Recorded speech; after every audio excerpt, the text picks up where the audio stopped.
Mining has always been part of South Africa's rich economic history, but the sector is now shrinking. Companies are planning to cut thousands of jobs, even as many struggle to find work. So, what impact will it have? This is Inside Story.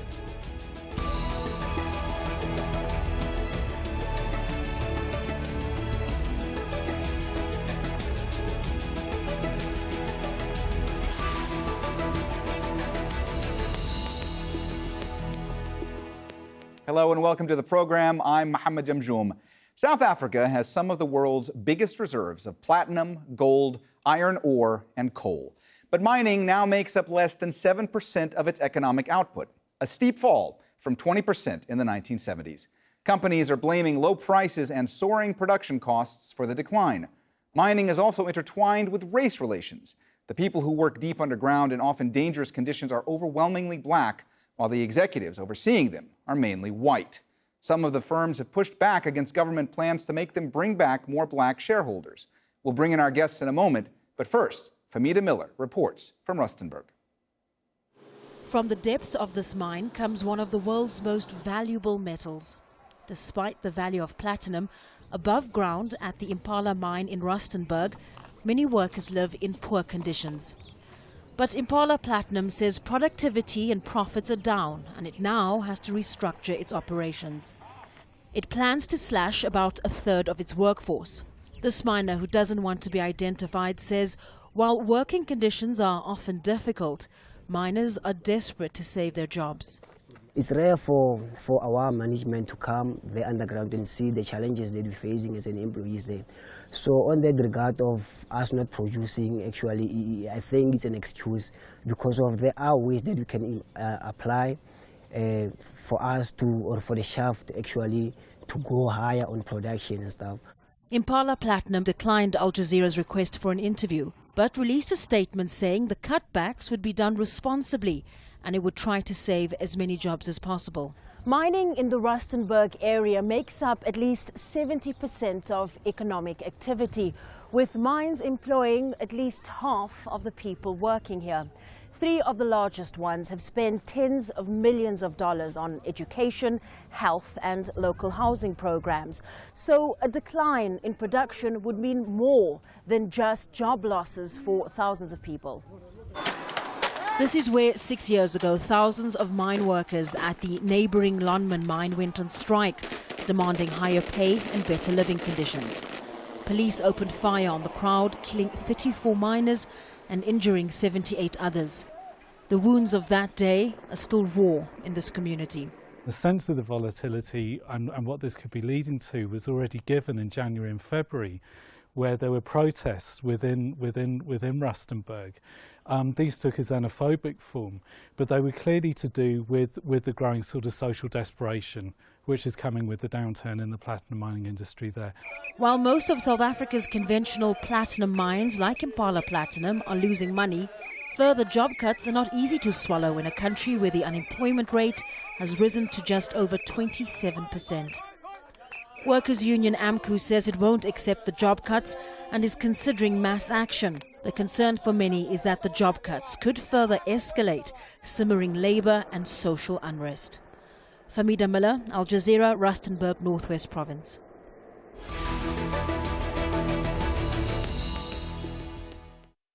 All right, let's bring in our panel who are joining us from Johannesburg. Lebohang Peko is a senior research fellow at Trade Collective, a non-profit organization promoting social justice. Moleko Pakedi is the Deputy General Secretary of the South African Federation of Trade Unions. And Ralph Mateja is a researcher and lecturer at the University of the Western Cape. Welcome to you all. Ralph, let me start with you. Why are these job cuts and cutbacks necessary? What is the rationale behind them? Well, I think that first of all, there is pressure when it comes to the price of commodities, and mining companies are feeling a great deal of pressure thereof, so they cannot carry on as they see it with maintaining the jobs within that sector. But I also think there is another factor as well, because one would say that at least there should be willingness on the side of mining companies to stay off this, not to react in the manner in which they are doing, to wait for maybe recovery of price within commodities. But the biggest problem as well, which makes it difficult for them to have a positive outlook, it is just a very uncertain policy environment where they believe that government seems not to be clear when it comes to policies. And if you look at South Africa now, policy discourse, it is very, very tense. And I think that we have a very tense conflict within the policy environment. And that is the reason why mining companies prefer to cut and run instead of waiting of this, because they do not see any positive outlook in a medium term. Lebohang, the wealth gap in the country continues to widen. Are there measures that the government is taking to help to close that gap? I mean, there are a few things. The one is the national minimum wage, which has been discussed over the last couple of years and has finally been put in place. And that's supposed to exactly do that, to decrease the inequalities of wages and also increase the inequality, class inequalities. I think another thing that's quite important, though, is that we come from, a structural legacy of inequality, a structural legacy of wage inequality and poverty. And that comes from a lack of spatial democracy, where people travel long distances to get to work. And so a huge amount of their savings is expended on transport. The second is that our coal industry, a lot of our industries are capital intensive, including coal, which is not sustainable. So we need to think about low carbon intense sectors. And also the third thing would be that our sense of spatial geography means that the migration from rural to urban areas has resulted in a really forlorn agricultural economic landscape, which is racially skewed, and which has also meant that a lot of people don't see agriculture as a sunrise sector and as one that is viable, and yet that is one that is extremely viable and that we need to look at in order to democratize the opportunity for jobs between urban and rural areas, and of course between and within racial groups. Moleko, it looked to me as though you were nodding to what Lebohang was saying. Did you want to add to what she was talking about? Part of I agree, but the greater part no. The reality is that the South African mining industry have thrived on the backbone of two. One, being the migrant labor system, two, being low paid workers, thirdly being the issue of poor working condition, poor health standard. You would appreciate the fact that workers are rising up to now, businesses to demand better wages. We'd appreciate that there is an introduction of the national minimum wage. In spite of the fact that we are opposed to it, it cannot necessarily be an issue that the miners are bringing up, that the now cost of mining is such that they cannot be able to keep that amount of workers. I think it's just sheer arrogance. They have had it the easy way. It's a sheer greed, so to say. They want to continue to amass profit at all costs. The reality of the issue is that industries have been changing, and there need to be some form of changes, including the lives of workers and their own earnings. Our economy has relied on two aspects, one being mining, the second being agriculture. So it cannot be correct that therefore mines will just run to cut jobs purely because of market fluctuations. Ralph, government officials there have been calling for dialogue with the mining sector. They've been calling for this dialogue repeatedly. I mean, has that actually happened? Has it started? Well, the problem is that government officials, political leaders in South Africa, they have actually lost legitimacy to mediate this dialogue. The problem is that whenever they ask the trade unions to moderate on the wage demands with the aim to grow the economy, trade unions have got a valid case to make against government to say that, wait a minute, you actually have got no leg to stand on, you have not implemented policy, you have been marred by corruption, and actually you are acting in the interest of the mining bosses. This is one of the reasons why, if you look at the standoff in the mining sector, the strikes are becoming quite longer.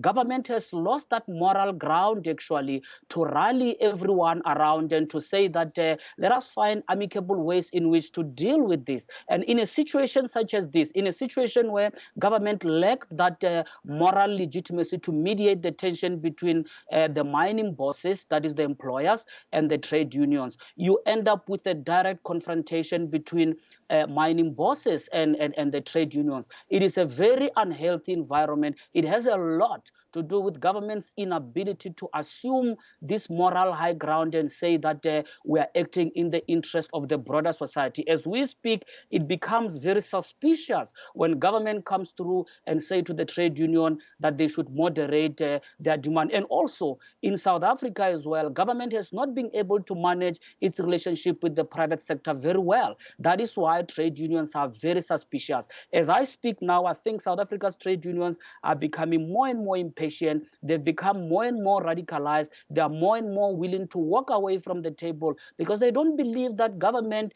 act in the interest of everyone. That is a moral problem that we have.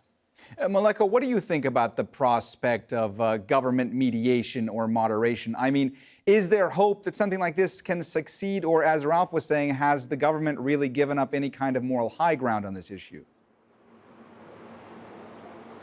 I think government is just blowing hot air. The fact of the matter is that it has taken sides. When you are going back into your memory lane, you remember that today is one of the critical days that workers in South Africa will never forget. And this is as a result of the commemoration of the lives of workers that were lost during the Marikana mine worker struggle. The issue was simple. The issue was a matter between employers and employees, wherein workers were demanding a decent wage, a 12,500 to be exact. But the intervention by government through state and its apparatus was quite biased. It was in the interest of ensuring that the employers, as in this case, mining companies, which for obvious reasons they seem to be part of, will continue to suppress workers and pay poor wages. Government is not necessarily taking a firm stance when it goes about intervening within the crisis you have in the labor market. And we don't believe that they have got the capabilities to do so. Within policy trajectory that they are driving, you cannot have certainty as to what exactly is that they want to achieve. Lebohang, because Maleko brought up Marikana, I mean, it is striking that this discussion is really intensifying, this particular week. 6 years on, the families of the Marikana 34 still haven't gotten justice or compensation. Why is that? Yeah, that's a very good question. I mean, the one reason would be political will and just a really sluggish sense of obligation. And I think that's to do with a really combative and slightly parochial attitude that the state has towards workers, that the state has exhibited towards trade unions, and that the state has also exhibited towards the widows and the broader community that have been impacted by the Marikana massacre. I think, secondly, it's also to do with a really a disengagement with the fact that the economy is changing and shifting. It is shifting not only geographically, it is also shifting in terms of the way that the economy happens. So geographically, jobs are moving to different places, which I think is a horrible model, because this suggests that companies and industry continue to go rent seeking across the world in search of the lowest form of wages, low to cheapest form of wages, which also mean the cheapest form of working conditions. I think thirdly, aligned to that, is that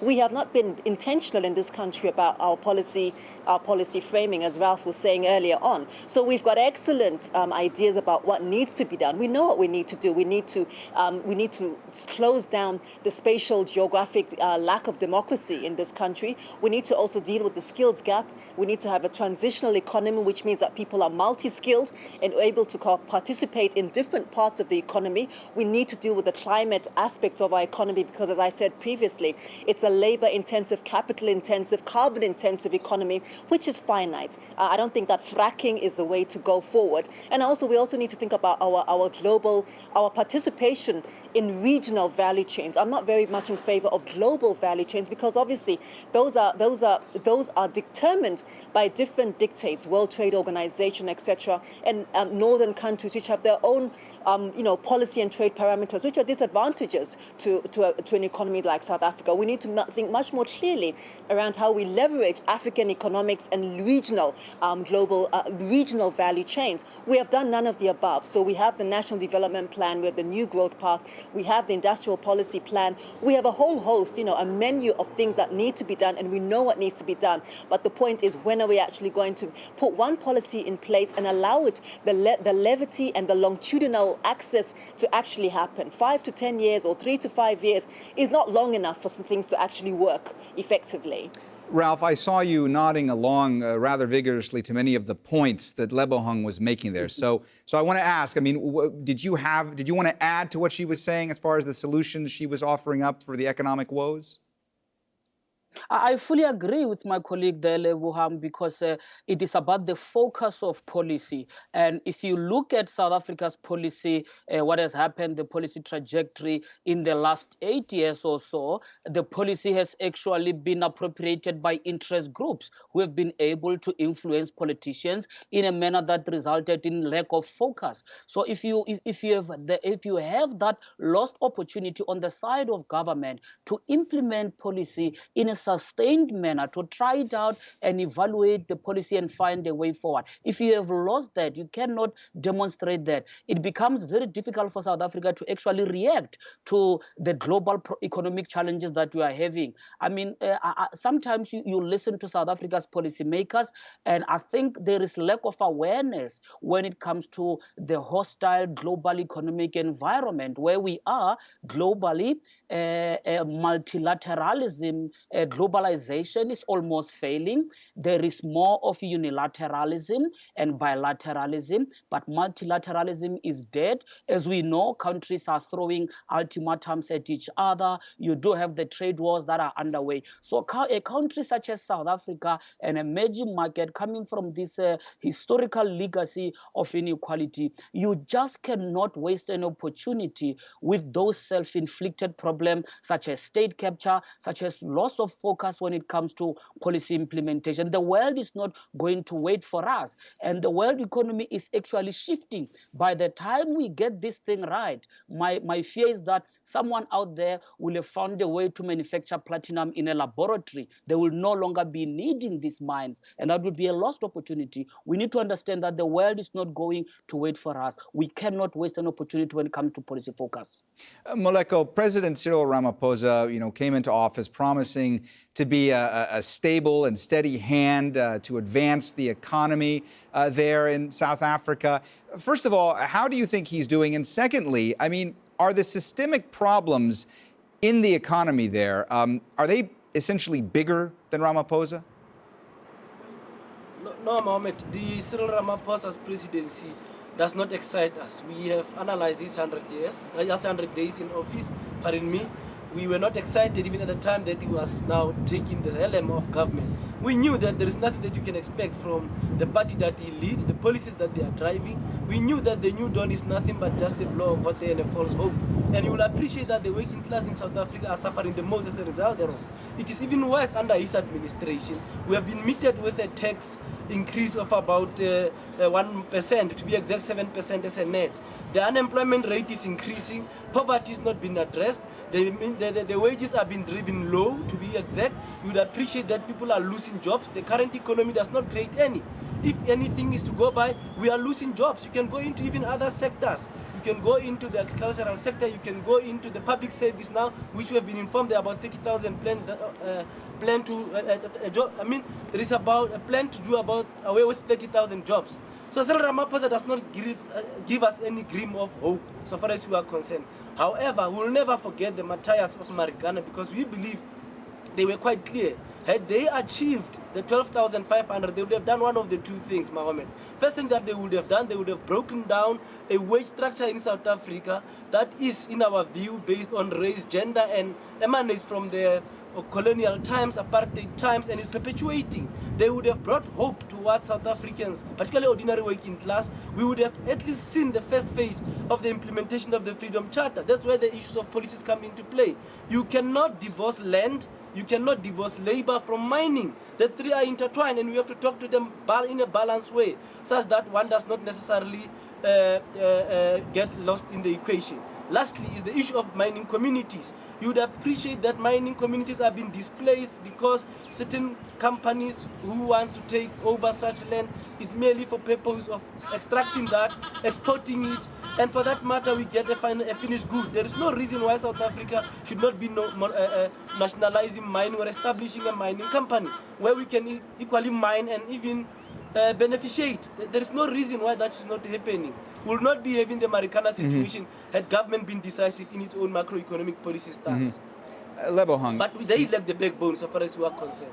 Lebohang, Moleko was talking about mining communities, was talking about the workforce there. So I want to step back for a moment from the facts and figures, from talk about the politics behind all this. I want to talk specifically about the human toll in all of this. When it comes to these workers that have been laid off, how dire are the circumstances for them? How are they able to survive? Are they able to get jobs in the short term, or are their communities completely devastated?